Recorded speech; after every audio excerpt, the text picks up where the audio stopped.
Welcome everyone to the Money Counts webinar series presented by the Sokolov-Miller Family Financial and Life Skills Center.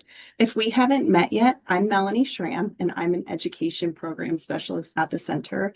I will be hosting our bi-weekly webinars every other Tuesday throughout the semester. We meet twice a month for about an hour to cover many important money topics with the goal that you will leave feeling more comfortable, more confident, and more capable of making smart money decisions that support your financial future. I'm also joined today by some of my colleagues from the center who will be sharing out helpful resources and information with you in the chat throughout the webinar. I don't want you to feel overwhelmed by it all, but my hopes are that you see how many great resources are out there to support financial well-being. Thank you for joining us today for webinar number 4 in our series on financial decluttering. If you need to step out early, it's not a problem whatsoever. We are recording today's session and it will be posted on our YouTube channel by the end of the week. You'll find all of our other past webinars there as well. We'll be back in 2 weeks on March 17th to talk about student loans. So mark your calendars and I hope to see you back again. We'll cover the differences with federal and private loans, repayment plans, and more to help you understand your student loan options and feel confident in making informed decisions. We will also have a guest speaker with us from the Office of Student Aid. Before we get into the heart of financial decluttering, I'd love to share a little bit about who we are and what we do at the center in case you're not familiar with us. The Sokolov-Miller Family Financial and Life Skills Center serves as Penn State's central resource for personal finance support.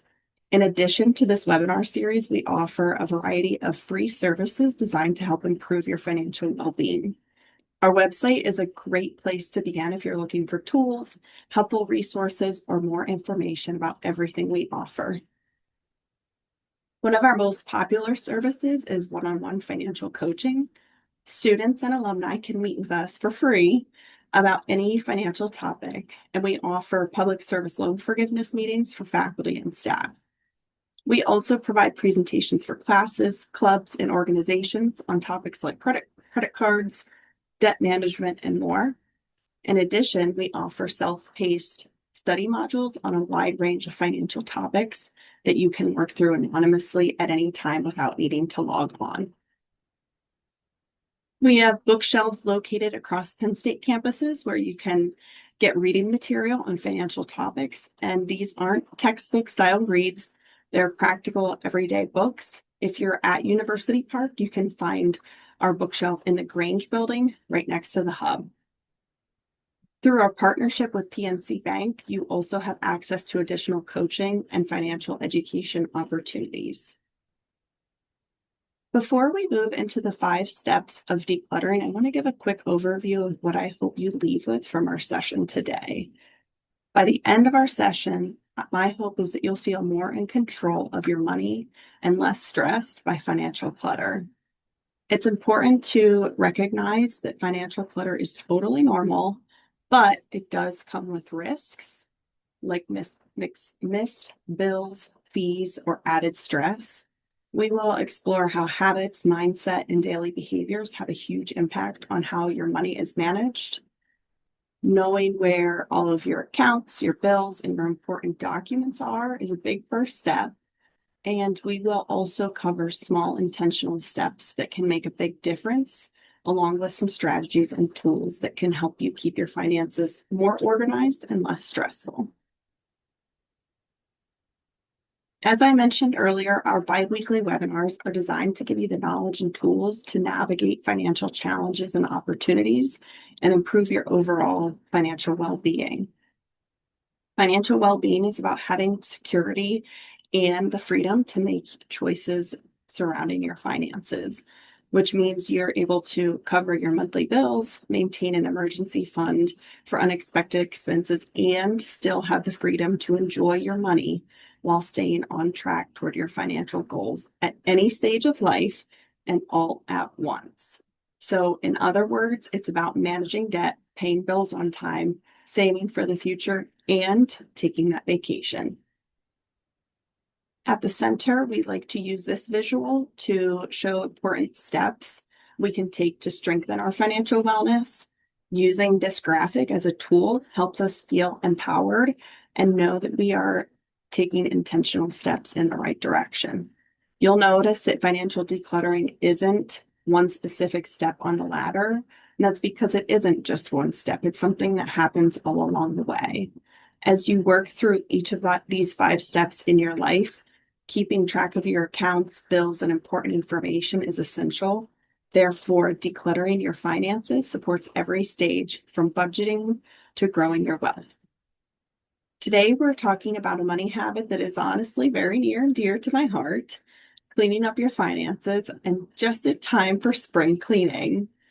I'm excited to talk about financial decluttering, not only because I'm a little bit type A, but also because I'm also someone who has the habit of collecting money related things, paperwork, old bill statements, random receipts. I know I can drown in financial clutter if I'm not careful. We're going to look into 5 ways to declutter finances, and keep in mind, again, that this is brought to you by someone who admittedly has struggled when it comes to keeping money stuff organized. Before getting into those specific steps, we'll discuss what financial clutter can look like and feel like.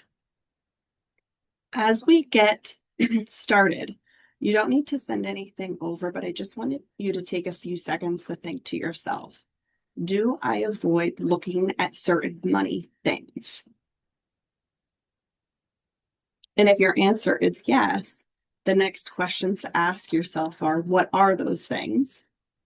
And why am I avoiding looking at these specific money things?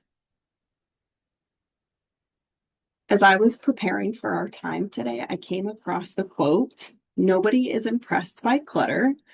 And I had a little giggle, as in, yeah, this is definitely directed at me. I mean, really, though, who is impressed by clutter? It's unimpressive to have piles on piles on piles just laying around. Having piles on piles of financial clutter is messy. And I say that not just as a financial educator, but as a human who has struggled with this. It's easy to neglect to check our bank statements monthly, to keep track of our budget, but financial decluttering can help finances become less intimidating, maybe even feel a little more fun, but really turn that insurmountable into achievable. So I want to put out just a little bit of a temperature check. And I want you to just take a little bit of time to think about, have you ever lost track of an account? Have you missed a bill because life got busy? Have you forgotten a subscription, or none of these? Good. As the answers are coming in. All right, so there you can see we all do it, right? I'm someone who saves old statements. I keep old receipts just in case. And then 6 months later, I open a drawer and think, how did this happen? If you are someone who feels like your financial life is a little chaotic sometimes, welcome. You are in very good company. And here's the thing, this is true whether you are brand new to managing money or if you've been doing it for decades. First year student, messy. Mid-career professional, messy. Someone getting ready for retirement, still messy, because money doesn't live in just one place. It lives in bills, statements, tax documents, pay stubs, investment records, passwords, which sometimes could feel like the most stressful of all. And sometimes clutter isn't even physical anymore, it's digital clutter. Old accounts, forgotten logins, email statements buried in inboxes. If you have ever had to reset a password 3 times just to pay a bill, you already understand it. Here's where I get a little more serious. Financial clutter isn't just annoying, it can actually create real consequences. It can lead to missed bills, late fees, overdraft charges, subscription creep, overspending, fraud and identity theft risk, and trouble borrowing money later. I always want to emphasize that financial clutter also creates emotional consequences. Financial stress is one of the biggest stressors people report. And when finances feel overwhelming, a lot of us do something that's very human. We avoid them. We don't open the statement. We don't log into the account. We tell ourselves, I'll deal with it later. I know this because I've done it. That later becomes months later. I've had moments where I've avoided looking at an account because I didn't want to deal with it mentally. And that avoidance is where clutter really starts to snowball. For me, I have a special spot on the corner of my table where these documents tend to live. Sometimes the consequences of this clutter are bigger than we can expect. There are real situations where people lose track of accounts, dormant accounts get flagged, and forgotten subscriptions cost hundreds over time. So today is about taking that control back, and it won't be perfectly and it won't be overnight, but it will be intentionally.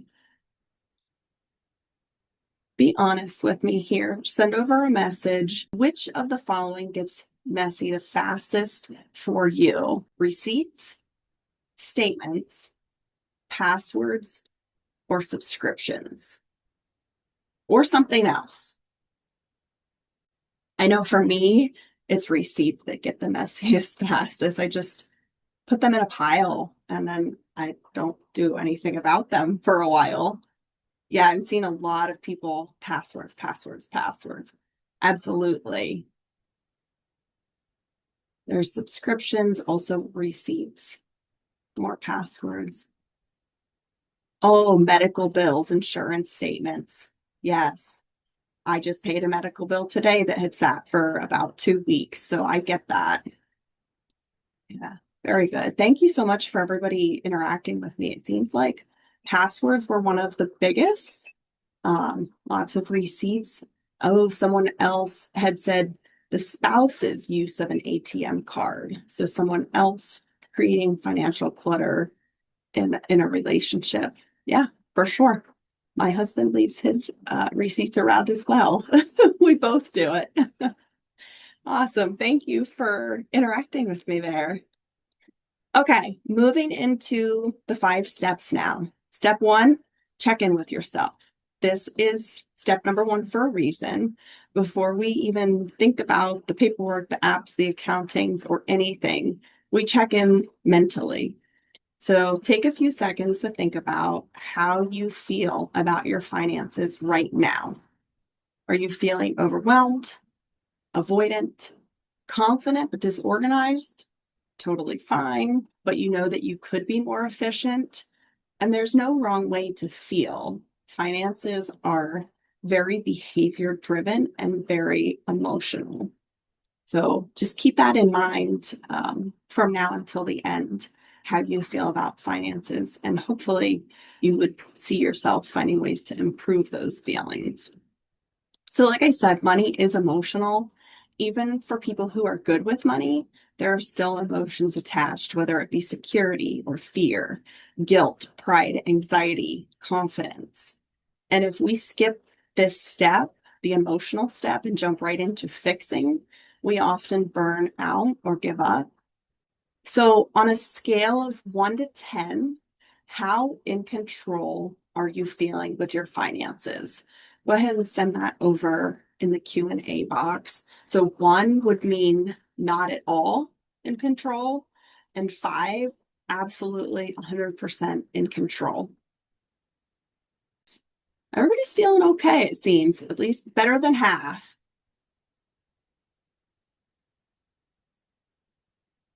Good. There's a 2, there's a 4, lots of 3s and 4s. Oh yeah, on a scale from 1 to 5. Sorry if I misspoke. I maybe did say 1 to 10. There were a lot of people that said 7s and 8s. So yeah, 3. Good. A lot of us are kind of in the middle of the road there. Finances are feeling overwhelming to you. You don't have to do this alone. That could mean you looking to a trusted friend or family member and talking with them. It could mean meeting with a financial coach or a financial planner. or even talking with a counselor if money stress is impacting your mental health. We often at the center communicate and work with some of the professionals in CAPS, and they often say that what it boils down to a lot of times is the financial stress. Also, though, if you're not ready to talk to somebody just yet, that's okay too. Sometimes step one is simply bringing it to awareness by just saying, okay, my finances are feeling cluttered and I want to make a change. That alone is progress.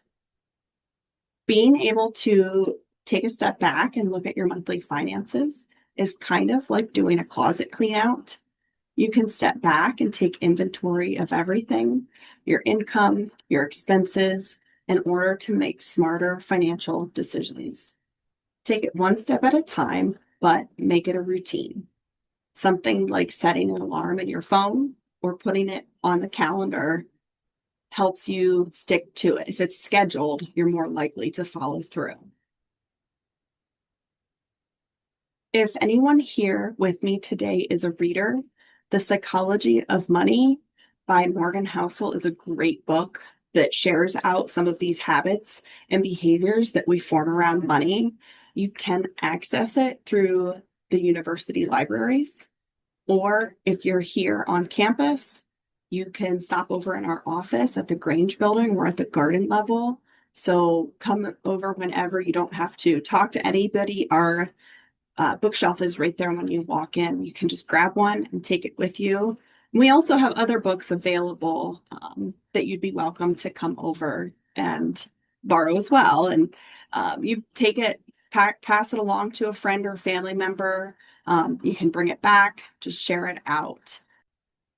Another great way to build your knowledge around personal finances is by getting to know what kind of spender and saver you are and how you view and understand money. If you are curious about just becoming more aware of your personal money beliefs and your financial behaviors, Dr. Brad Klontz has an online money behavior inventory where you would work through some different questions to figure out your money personality. Bringing your own awareness to it can really help improve your financial wellness.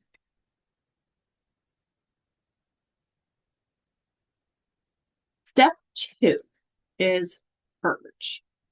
Now we are ready to move into action. We thought about it, we understood the emotional impact and where we are, and now we are ready to take action. Purge does sound a little dramatic, and that is most definitely on purpose because sometimes we really do need to just clear things out, but we need to do it safely.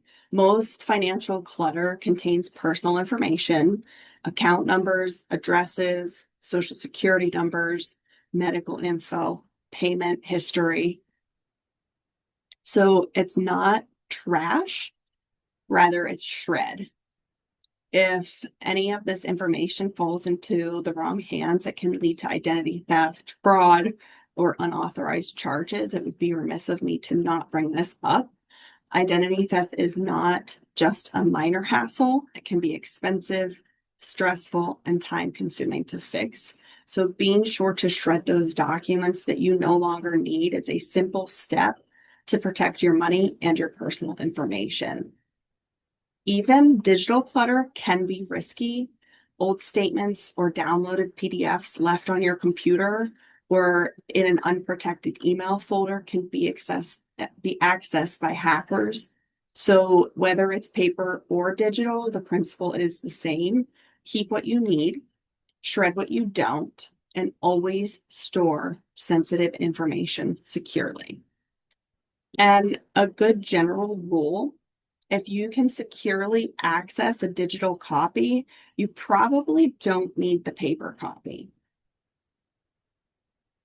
Now, one of the biggest questions with financial paperwork is always, how long do I keep things? So I have some general starting points for us. Short term would be about 1 month, includes different receipts, such as ATM receipts, credit card receipts, and cash receipts, at least until you could verify them on your bank statement, your credit card statement, whatever statement it would be. Documents to keep for about 1 year include things like pay stubs, utility and medical bills, bank statements, and canceled checks. Keeping these for about a year is helpful in case there are any questions or issues. Some of these documents you may need to keep longer in order to support tax returns. The next mark on our timeline is the 3-year mark. This is where your tax documents and investments records sit at a minimum. For tax documents, the IRS audit window is 3 years from the date you filed the return, as well as the period for filing a claim for a credit or a refund. There are some exceptions where you would want to keep them longer if you're underreporting, for example, but definitely 3 years at minimum. Documents to keep long-term, at least 7 years, include loan documents and especially any financial statements showing a zero balance and any lien releases. This would be in case there are any tax or legal inquiries.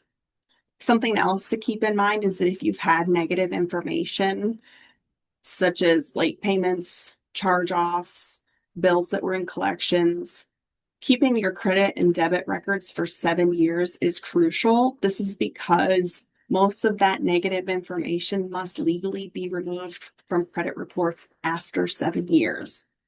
If, for whatever reason, you would need to dispute inaccuracies or verify debt payments, then you have those documents. And of course, some documents that need to stick around forever include things like birth certificates, death certificates, wills, social security cards, marriage licenses, divorce decrees, military discharge papers, life insurance policies, permanent legal documents, those sorts of things. Also note that these are guidelines, not strict rules. And if keeping something longer gives you that peace of mind, it is totally okay. However you like to keep your documents, it's important that you know where they are and how to get to them. The satisfaction and peace of mind that comes with decluttering cannot be understated. We are going to talk about going paperless, but regardless, if you are paperless or keep paper copies, everything has a home. Just be sure it gets there. All right. Out of curiosity, I'm going to send over another poll here. What would you clean out first? So if you cleaned out one financial drawer today, where would it be? Your desk, your email, your filing cabinet, your car, a random pile, or other?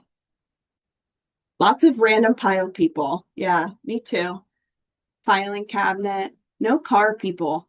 So whenever I get gas, I store my receipts in my little cubby in the door. And I usually go through them once a month.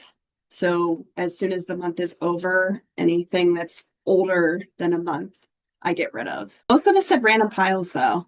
You can see we're all in this together. We all do it. Moving to step number 3, we have merge. This is another action step.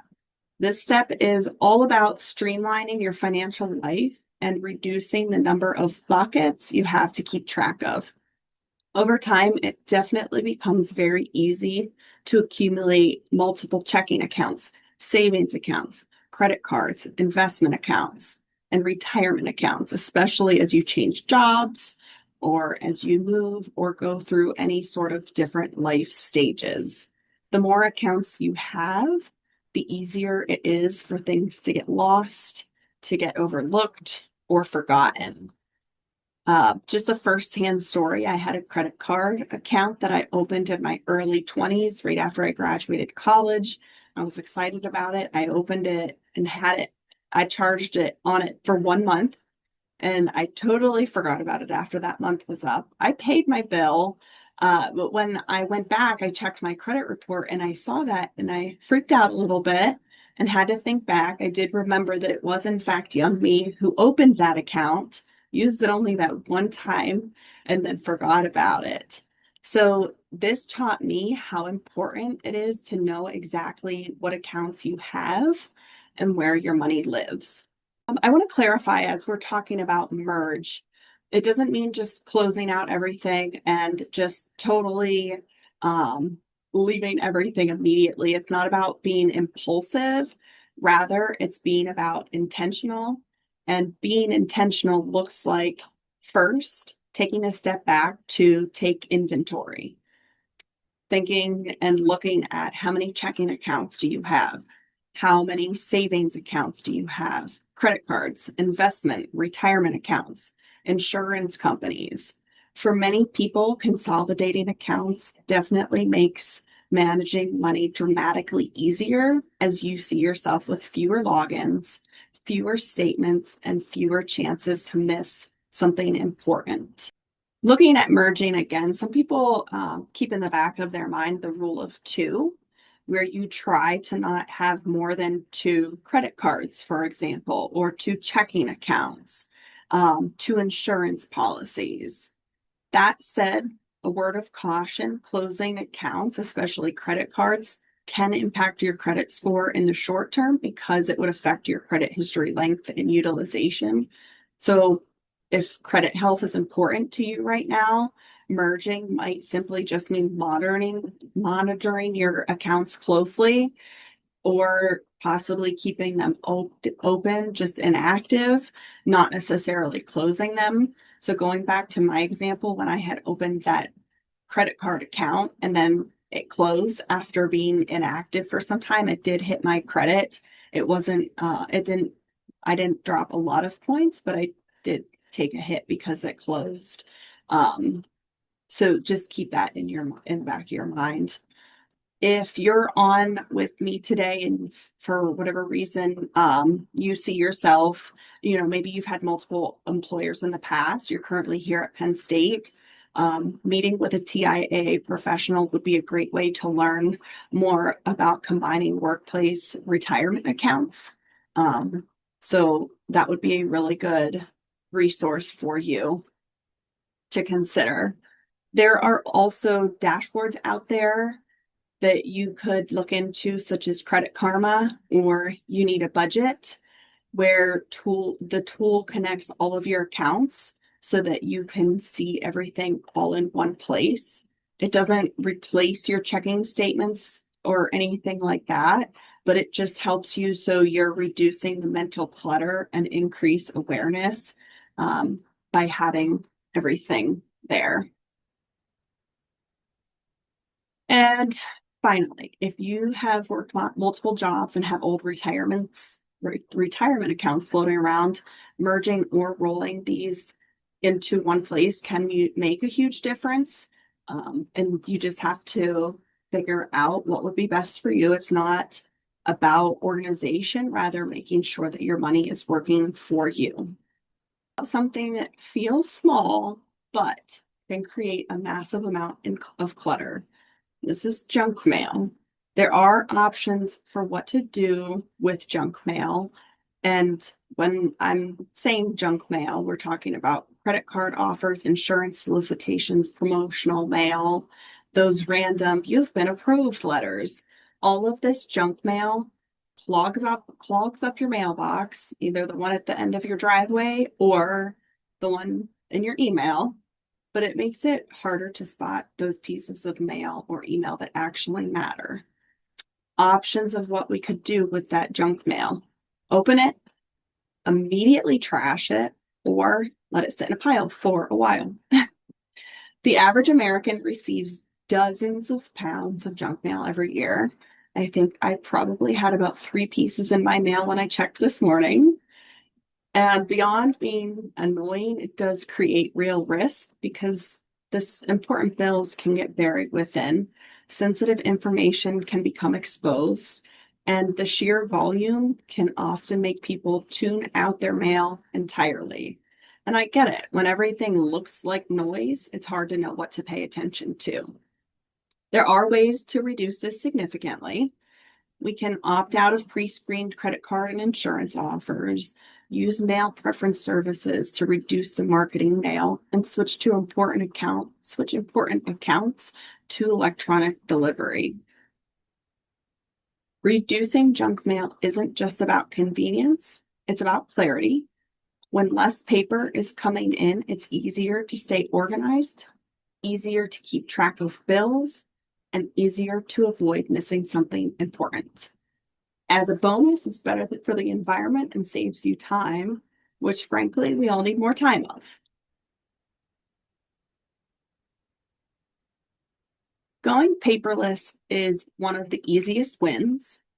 Some benefits of going paperless include less physical clutter, easier searching, faster access. It's often more secure, sometimes cheaper, and a whole lot easier to track your finances. Some companies even offer small discounts for paperless billing.